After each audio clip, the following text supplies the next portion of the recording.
Hello Comics people, ako si Mel Casikit and welcome to Indie Comics Podcast. Kasama ko si Liebre Ria Angelo. Pangalawang interview na namin ito with Jello. And siya yung pinakaunang interview after pandemic na lockdown. Naalala mo pa ba yun, Jello? Sa ano? NCAA exhibit. Oo. Okay. Fast forward 2026, meron na siyang Liebre Ria Angelo na shop online at face-to-face na nagbebenta sa mga convention. Marami na rin siyang nakuhang comics na kinolek at mga original art prints, ganyan. Kwentuhan mo naman kami, Jello, yung journey mo from nung nanonood ka ng IKP at nung podcast ni John Zamar hanggang ngayon. Ano yung mga na-experience mo na?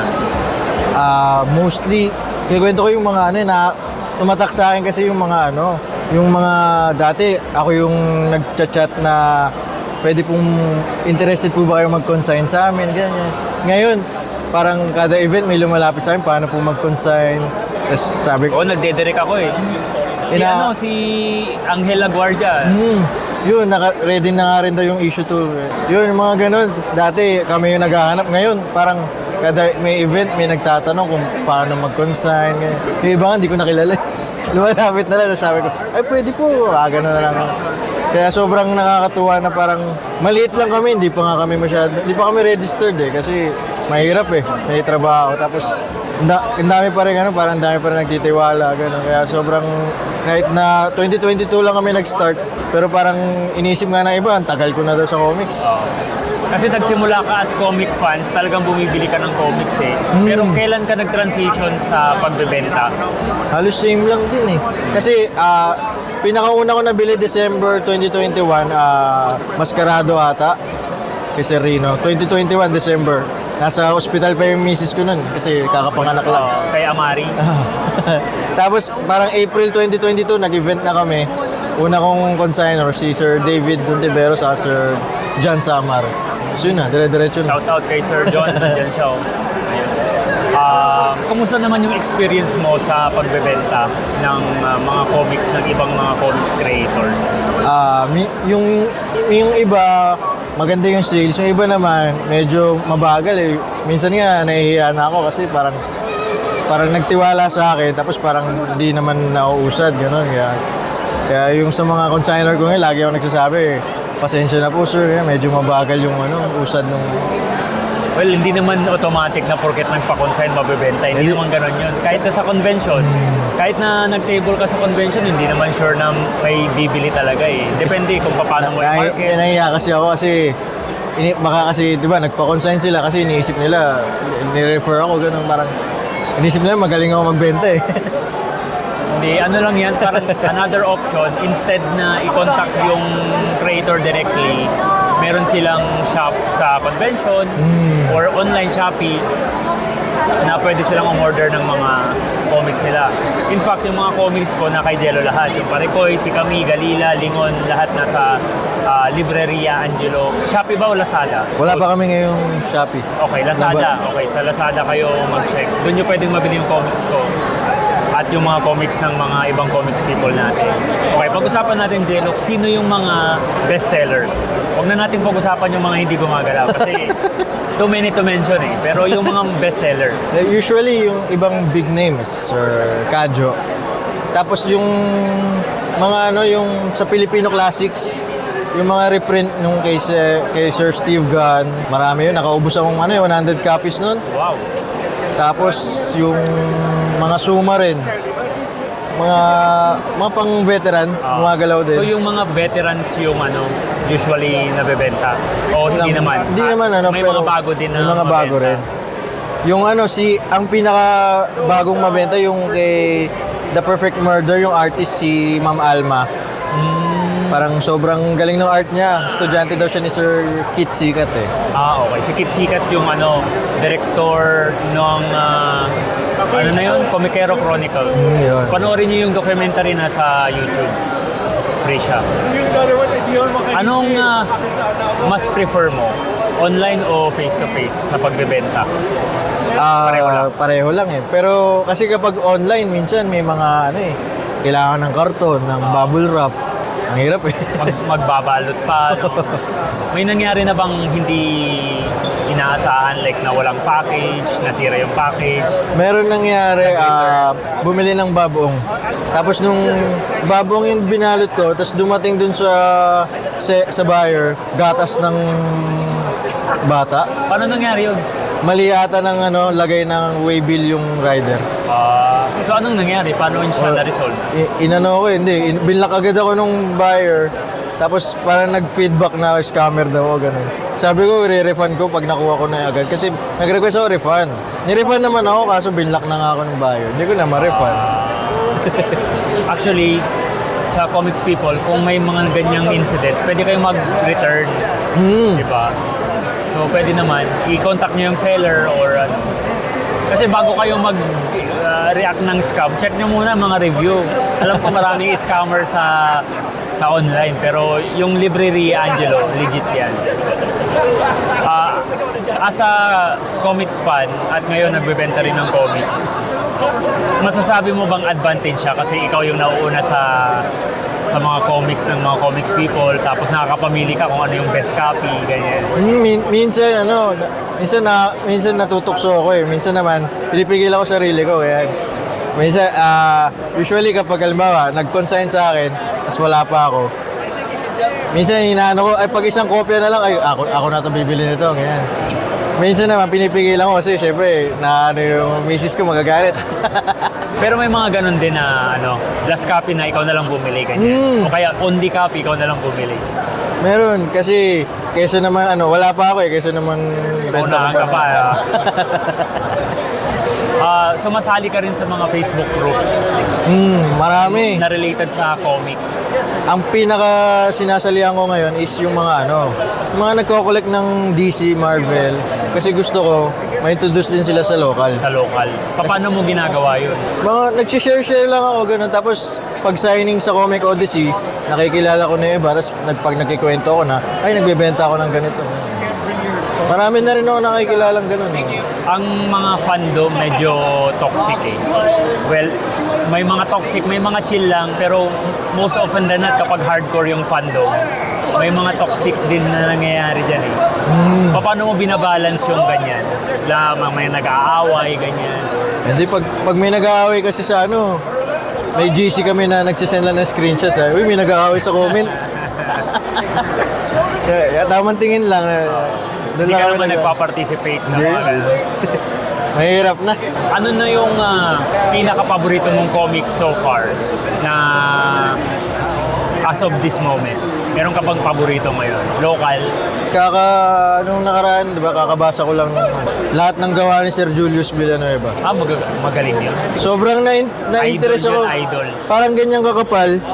Nabasa ko ng 2 days. Kasi ginawa ko ng timeline. Parang reading order, parang gano'n. Anong particular comics yung marami yan eh? El Arcangel, ganyan. Ano yung pinaka-favorite mo sa lahat?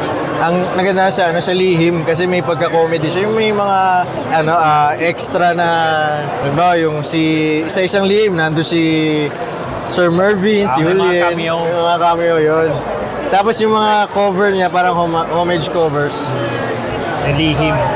Kasi ngayon kapag sinabing Julius Villanueva, El Arcangel eh.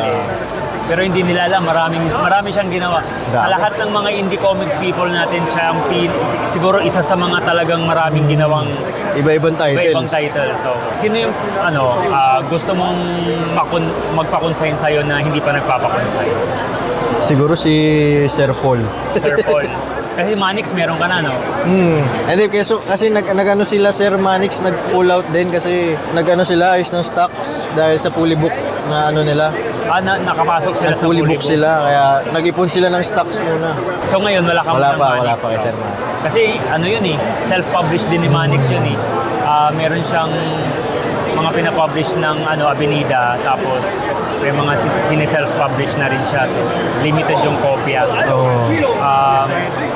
Meron ka bang particular item, whether comics or original art, na holy grail mo? Yung talagang, hindi ko akalain na meron ako nito. Siguro yung mga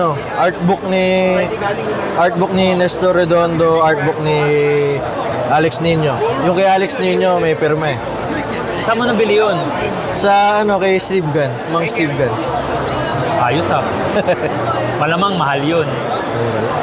Mura lang, pabulong ng price ah. Meron pa ba? Wala na. Wala na, naubos. Kasi idol yun eh, si Alex ninyo, si Mang Alex. Binili ko lahat nung natitira, tig-dalawa na lang eh. Tapos, may bumili sa akin.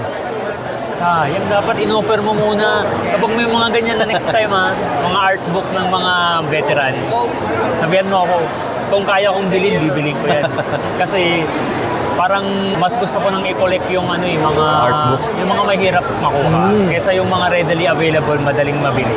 So nangungulik na ako ngayon ng mga original art. So meron akong original Kengkoy, original Konyang Halubaybay. May mga pages na akong original ng ibang old masters din. Pero kukunti pa eh. Gusto kong madagdagan. Saka yung mga drawing ng mga contemporary comics people natin na original, yun yung gusto kong i-collect. Pang mayaman na yan, sir. Hindi, lang para, kasi madaling bumili ng comics, pero yung original art, yun yung mahirap makuha eh. Oh. So gusto ko lang may konting challenge.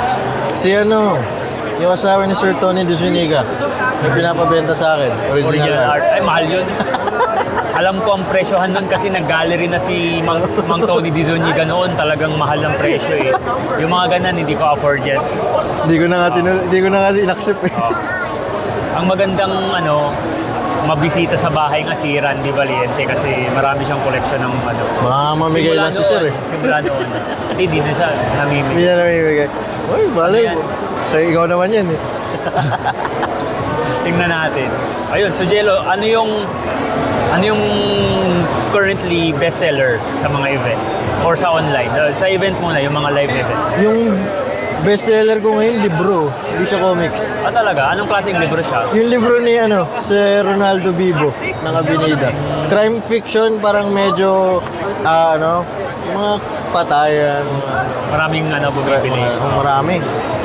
Sobrang, ayun yung, nung PBF, ang haba ng pila, halos nagsara rin. Nag-signing ba sa... Halos siya rin nagsarado ng Nakaka-believe nga rin, no? May mga, hindi mo akalain na talagang bibenta. Tapos yung mga ibang akala mo bibenta, hindi gumagalaw. Hindi, yun sa akin, pag may nagtatanong ng bestseller, 200 lang. Ito, Andres Bonifacio naman.